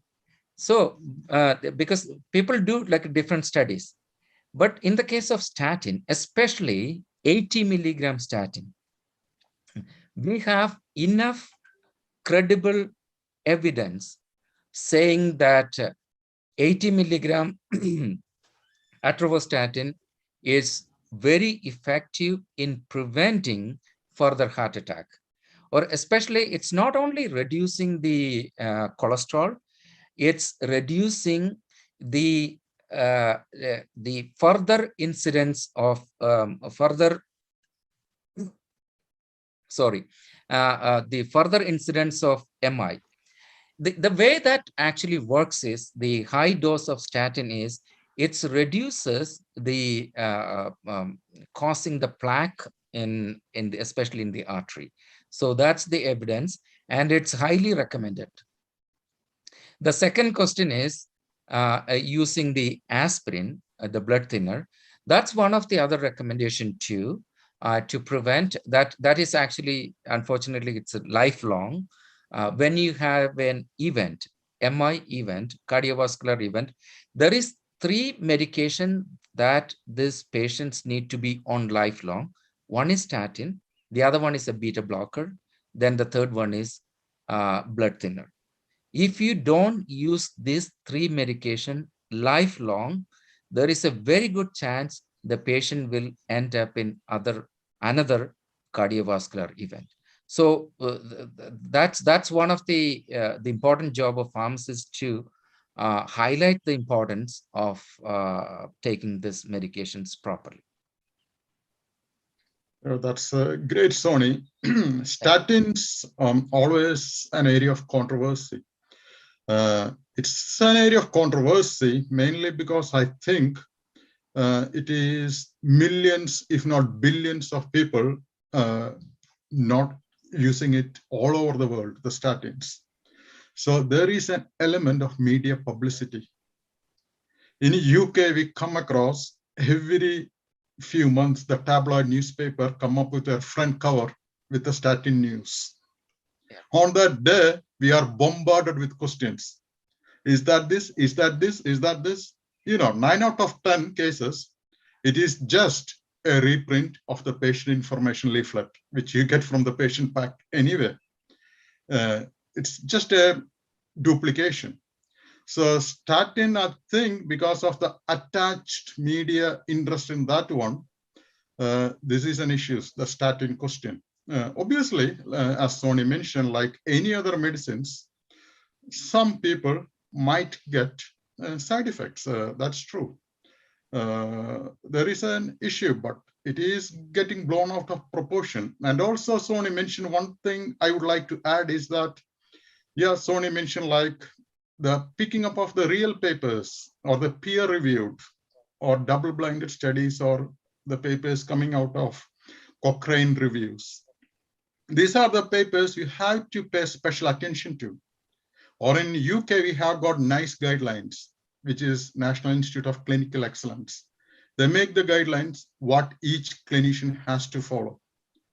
So the statins, the blood thinners, as Sony mentioned, as it is now, it is inevitable part of the treatment until any new evidence comes up against it or to change it or anything.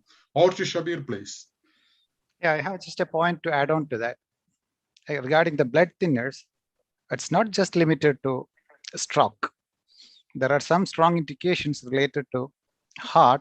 For example, atrial fibrillation is a strong indication for the use of statins, where your heart doesn't pump completely. It cures, and always there is some blood left in the ventricles, and always there is a chance for clot. In this case also, blood thinners is always a strong indication. Right. We have got a confirmation from Alice Poulose, Sony, actually wife of Sony. She's hospital pharmacist practicing in Canada. She has confirmed, as per Indian Cardiovascular Society, high dose statin in post-MI and an angiotensin converting enzyme inhibitor or ACI inhibitor plus beta blocker is recommended by Indian Cardiovascular Society as well. So I hope Kala's question has been answered satisfactorily. I hope so. Sony and Shabir, we had most of the clinical pharmacy related questions. Ninya nerthe parnja pole ini kasturi manjalde side aanu. Adayathu ini career oriented questions aanu kore vannittulladu.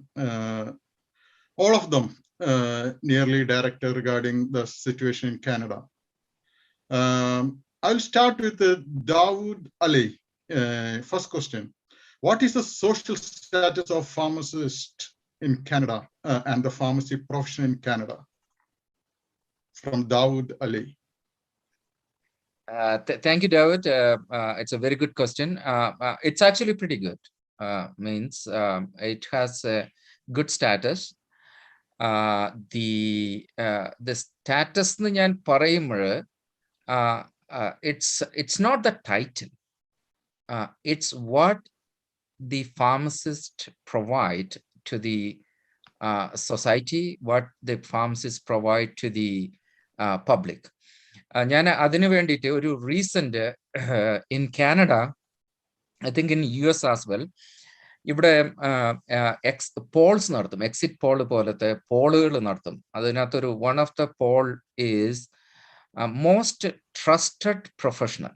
Most trusted professional, different types of professionals, doctors, pharmacists, pilots, the nurses, anganathe public, the most trusted professional ആരാണെന്ന് ചോദിച്ചിട്ട് അവർ rank ചെയ്യാൻ പറയും പബ്ലിക്കിനോട്.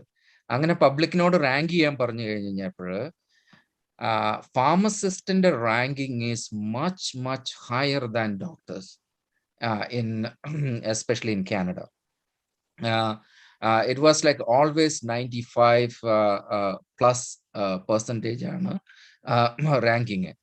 That means people trust pharmacists.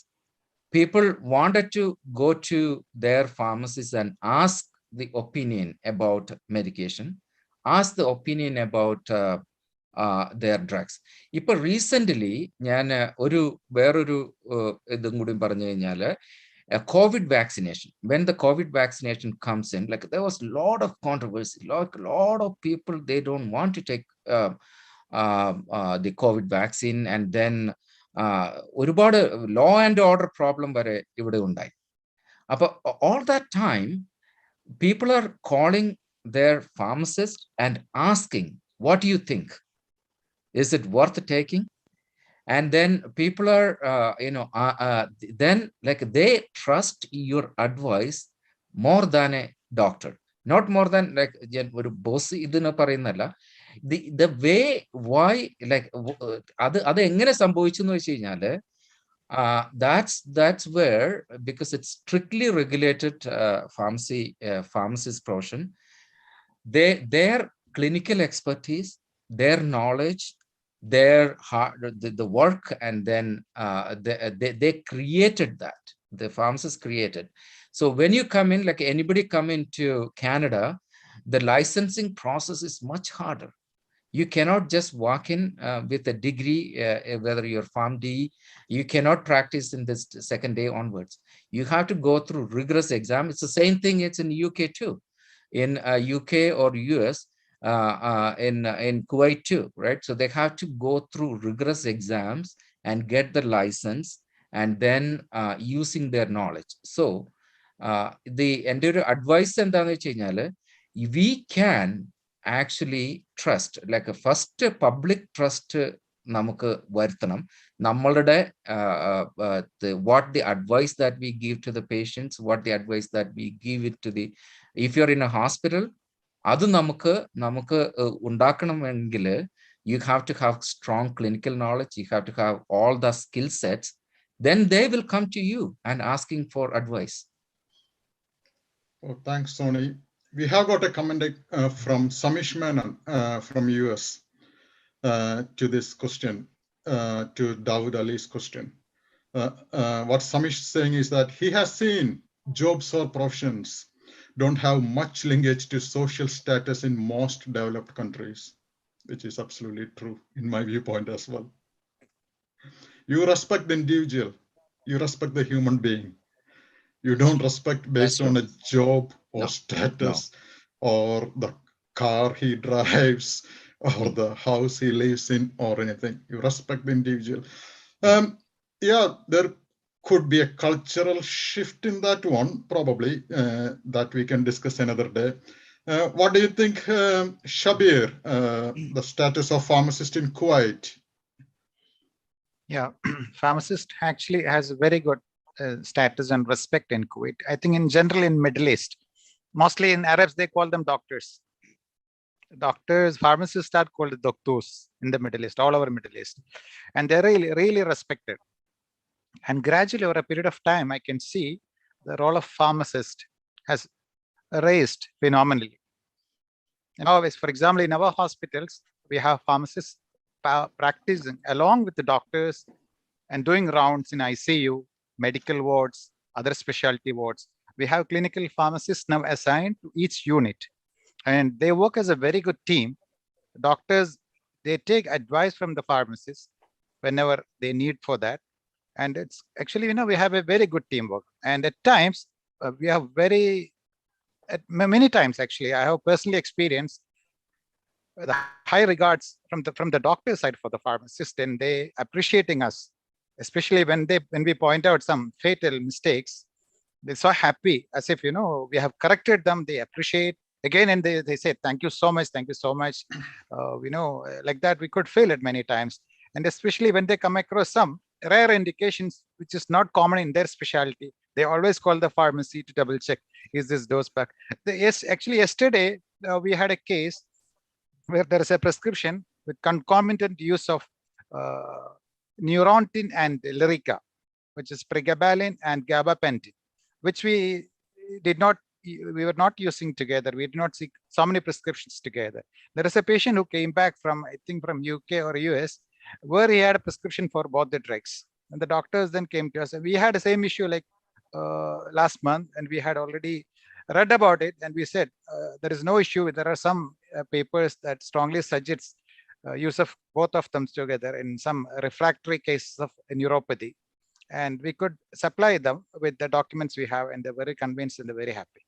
So in short, in the Middle East, the role of pharmacists is increasing with respect to clinical point, and the respect also is gradually increasing. Yeah, that's great to know. And in UK, it has become widespread. Now the pharmacists are automatically enrolling after their course from 2021 onwards as independent prescribers. In other words, pharmacists can prescribe anything and everything as long as the pharmacist thinks competent to do so. There is training, obviously. So according to one newspaper, major national newspaper, came with a headline, pharmacists are super doctors. They can prescribe, they can dispense. But the Pharmacy Council has recommended to do that in very rare circumstances, to do the both. But pharmacist prescribers are a common scenario in the UK now. There is tremendous shift towards clinical services in the UK. The dispensing side, mainly the physical side of dispensing, now it's all getting mechanical or with the help of robotic systems. It's getting changed too. Only input from the pharmacist is a clinical check. Just sign off. Is that prescription okay? Is that medications okay? That's the input from the pharmacist. And everything is getting through the robot, the whole medications. It's untouched by human being, the medication pack. As it is now, it's the government is pushing all pharmacies to go for hub and spoke as well. That means with electronic prescription systems, all the prescriptions are done in a hub and getting delivered to the patient. And as Sony explained in depth, I'm not going again, you know, all the patient counseling, medication reviews to do with the patient or the patient's carer. The whole idea is that pharmacist is getting more time to do the clinical services. And as we all know, the whole world changed with the COVID vaccine as well. There is a situation, I'm sure it's not a UK situation, it's all across the world, before the arrival of vaccine and after the arrival of vaccine. And in the UK, the pharmacies, and I'm sure in North America as well, the pharmacies are doing a very tremendous job in delivering the vaccines as well. So thanks very much, Sony, for that contribution. And thanks, Shabir, as well, for giving us the Middle East picture as well. And another question is, this person has not given the name, but he has got two questions. The first question, whether going through the Kerala University of Health Sciences syllabus is enough to get through the Canadian Board of Exams, or do they have to do it or prepare anything extra for Canadian board exams? Yes, they do. I don't know about the Kerala syllabus, but the most important thing is to get that strong clinical knowledge, right? So I repeat that, getting into all the skill sets that the pharmacists need to be, then you will be ready, like when you come in. You have to go through different exams. There is almost like altogether there's 5 exams that you need to clear before you get your license here. And then there is standard textbooks, the DiPiro, Kodak, Kimberler, like there is therapeutics books that you can look at it. And then you can actually go into pebc.ca. They will give the suggested references and the links, and then you can actually look at that references and then get an idea. They will even give sample questions, some of the sample questions that you can expect in the exams. And there is a practical component also. They will be giving scenarios that's called OSCE, that objective structured clinical exam that you need to go through. In that case, like what they will be looking at it, your interviewing skill, your problem solving skill. So they will create a situation. So they will be actors that coming as patients. Then they will be evaluators sitting. So you will get 7 minutes, and then the patient, like same like a Joseph, right? So the one of the example will be like in our patient, in this case, Joseph will be coming to you and asking a question, or like you have to counsel, you have to educate. So that's exam you have to pass. So that can be a little bit challenging for international graduates, but it's you study, you understand what's the role of the pharmacist, and you study, and it's a worthwhile. That's great, Sony. What's the situation in Kuwait, Shabir? Would our syllabus from Kerala, assuming it's an offshoot of Kerala University syllabus, now Kerala Health University also following, would students will be able to pass the licensing requirements there?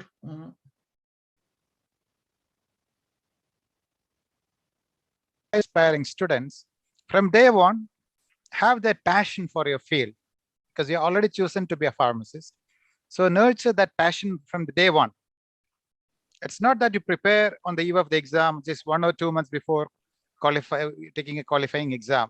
From day one, because pharmacy, like any other scientific field, it's a field every day, every hour, new things are being updated, guidelines are being updated, new informations are being added, new information, some of them are being deleted. So every day you have to commit yourself so that you gain maximum knowledge and you update your knowledge. So that's definitely going to add much value when you come out as a professional during end of your course.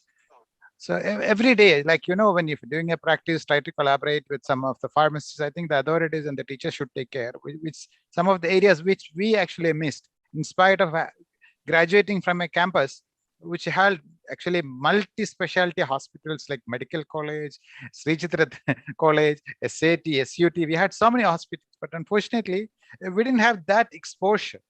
If we got that exposure, at least, like 2 hours per week, 4 hours per week, going to 3 different pharmacies, seeing the medications directly, would have enhanced our knowledge and practice much better. So you guys should definitely work for that. Every day, try to read some news magazines related to pharmacy, apart from the news, new like the newspapers, like whatever. Online, we have, like, a flood of information related to pharmacy, the latest knowledge. So try to equip yourself, and just not the medications and their use. As Dr. Sony rightly pointed out, it's like integrated system now. You need to know the medications, therapeutic use, you need to correlate the lab values, the biochemistry, and all those things. Being a good communicator, being a good team player, all this will definitely add value to you as a professional when you come out as a pharmacist. That's very true. I also think usually what I have come across, we people are really good at theory. We learn everything as part of our syllabus. Only we need to just tinker it a little bit and sharpen it a little bit. And my thoughts are, you should be fine. So again, Alice has shared a web link if anyone interested in taking or getting more information on Canadian Examining Board tests and all. So you can have a look at that one. And another question from Sauparnika. After MPharm clinical pharmacy practice in India, can they practice in North America? That's the question. Yep. So you can. I think in US you need to be a PharmD graduate in order to get their licensing in US. But in Canada, they still accept B.Pharm. You need to only 4 years degree B.Pharm. You don't need M.Pharm in order to practice here. Then you get your initial registration through PEBC, and then once the initial registration is done, then you have to write all that series of exams. So first is the evaluating exam, then qualifying exam. So yes, you can practice, but you cannot practice until you get your registration in the province that you practice. It's a provincial license. It's the same like in India too. So in Kerala, if you want to practice as a pharmacist, you need to get a license from Kerala Pharmacy Council. The same way, Canada has different provinces. Like the province which I am in is Ontario. So Ontario College of Pharmacists is the one regulatory body for pharmacists in Ontario. So you need to get a license from Ontario. Before that, you have to pass all the national exams, federal exams. Sony, again, we are running out of time, I think. We got just a couple of more questions. I'll go straight into that.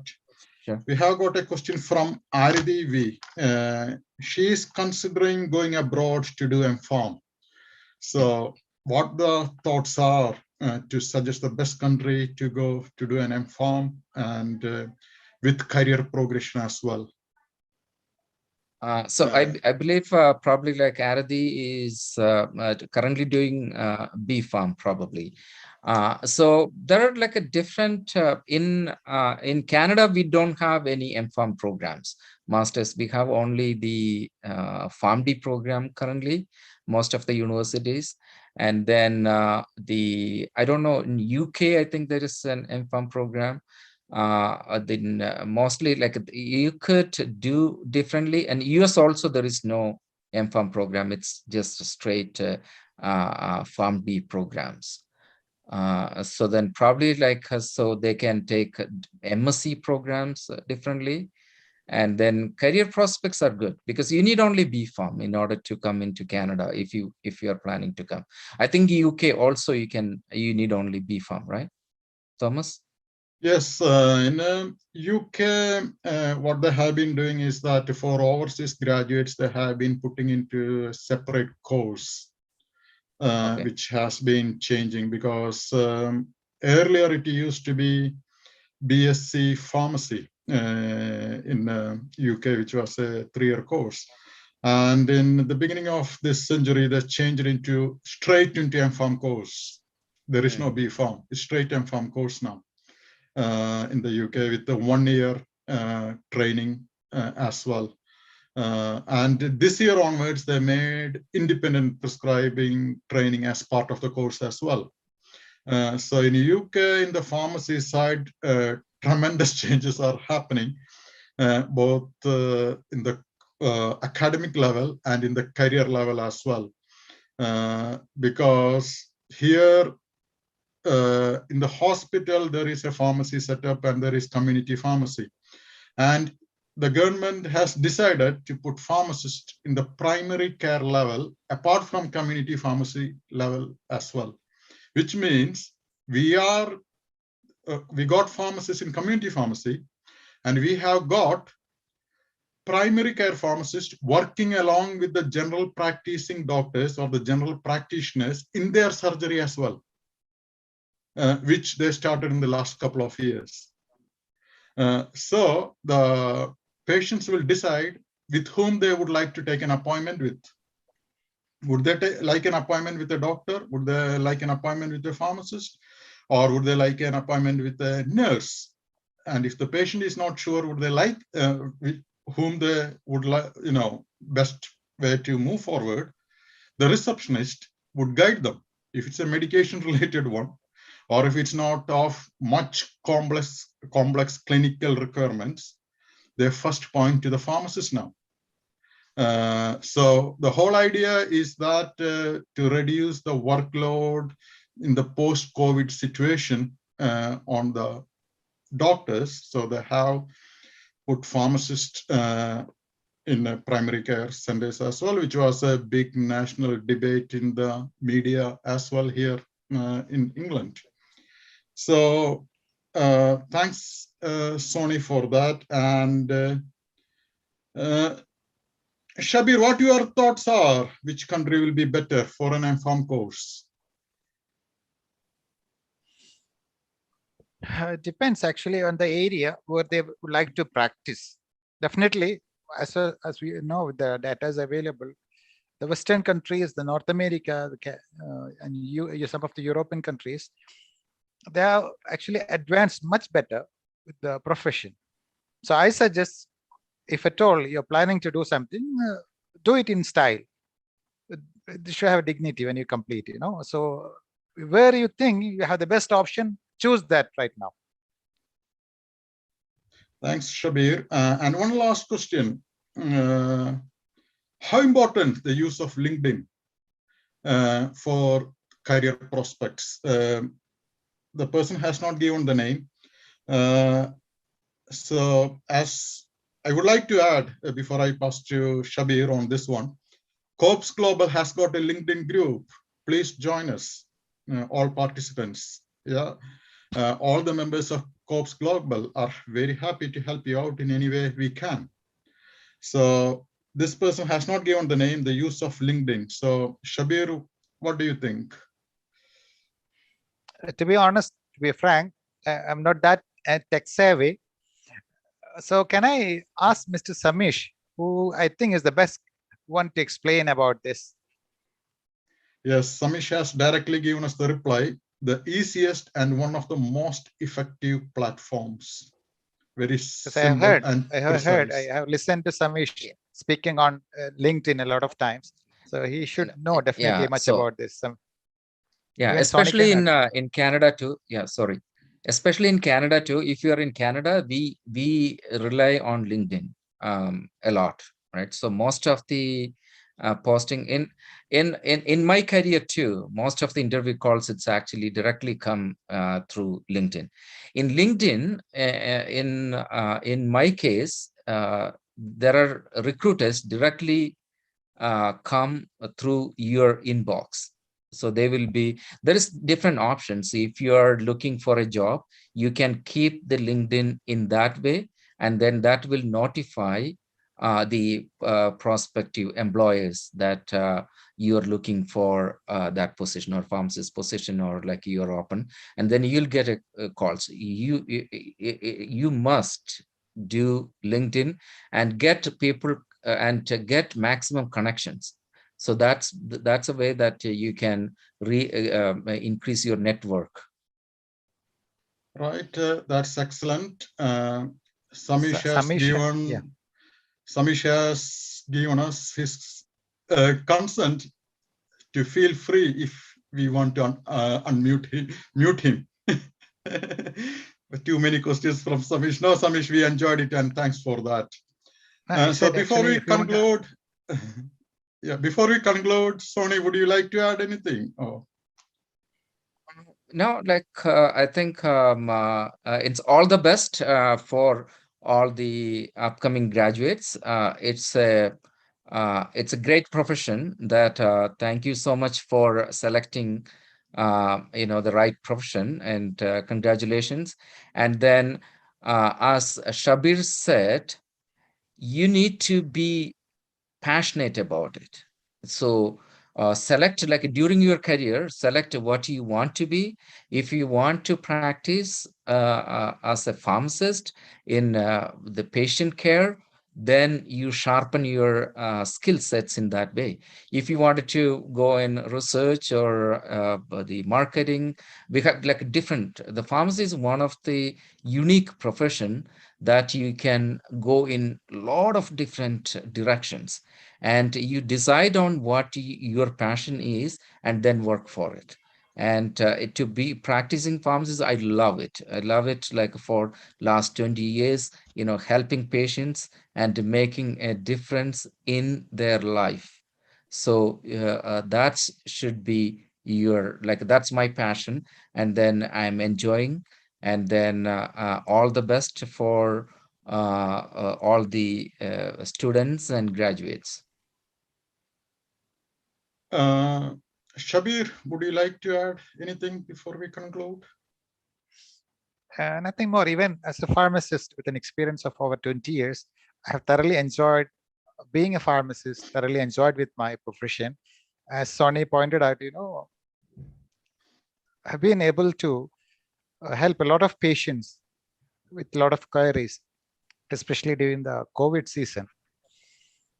It was actually, I felt, it was a wonderful profession. And all the best for the budding pharmacists. Yeah, it's a very rewarding profession, not only financially, personally as well. So it's a profession which you have chosen, and I'm sure you have not gone wrong. So we have got a couple of comments, and our respected Chandrasekharan sir has commented. I think Chandran sir, our teacher of all three of us, he has commented, thanks for the conduct of this excellent webinar. And Amir Shihab has said, a very happy webinar. And he is also happy. So yeah, I'll make the conclusion. So I hope all the participants have really enjoyed this webinar. So please join COPS Global WhatsApp groups and LinkedIn, as someone has asked about it. And there are opportunities all over the world, and it is up to you how you prepare yourself and how you get into the inspiring positions. So to conclude, the happiest people don't have the best of everything. They just make the best of everything. So hope you all enjoyed the right webinar at the right time from the right people. Thank you very much, and goodbye from this panel until we meet you next time. And over to Ranjish, please. Thank you, Thomas. Thank you, Dr. Sony Poulose, Mohammed Shabir, for a very interesting and informative session. We are happy that this time we had a very good participation from our students. And also we got to know about the profession of pharmacy in the other parts of the world, especially in Canada, UK, and Middle East, where pharmacists are trusted, appreciated, and valued for their service. And above all, we, the pharmacists, get a better job satisfaction. Thank you very much, Sony, for this excellent webinar. Now, before winding up the session, may I request Dr. Dilip KJ, Professor of Pharmacy, Government TD Medical College, Alapura, to propose the vote of thanks. Dilip sir, over to you. Thank you, Rajesh. And good day, one and all, respected teachers, other dignitaries, fellow pharmacists, and your students. Today we had the fourth talk in our series by the COPS Global, and the topic was Role and Opportunities of Pharmacists in Healthcare, presented by Dr. Sony Poulose, a practicing community pharmacist working in Canada and with a vast experience. It was really a very informative session for all of us, explaining with suitable examples and citing real-time situations. On behalf of COPS Global, I extend our heartfelt gratitude to you, dear Dr. Sony Poulose. We had two eminent personalities as our panelists, Mr. Mohammed Shabir from the Middle East and Mr. Thomas Paul from UK. And this made today's talk a perfect blend of expertise and experiences from different continents.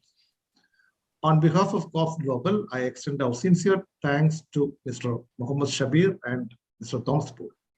There's a good number of teachers from various institutions participating in our webinar. I take this opportunity to express our sincere thanks to your participation and motivating your students to attend this webinar. Today, we had a very good number of students attending our presentation. Of course, you are our target group, and this webinar series is mainly for you. I hope the session was informative, and on behalf of COPS Global, I extend our sincere gratitude to one and all. Thank you very much. Over to you, Rajesh. So with this, we wind up today's webinar. We shall meet you again next time with the next more interesting topic. Looking forward for your participation. That's all. Have a nice day. Good night. Thank you all. Thank you. Thank you all. Good night. Good night. Good morning. Good morning. Good night, all.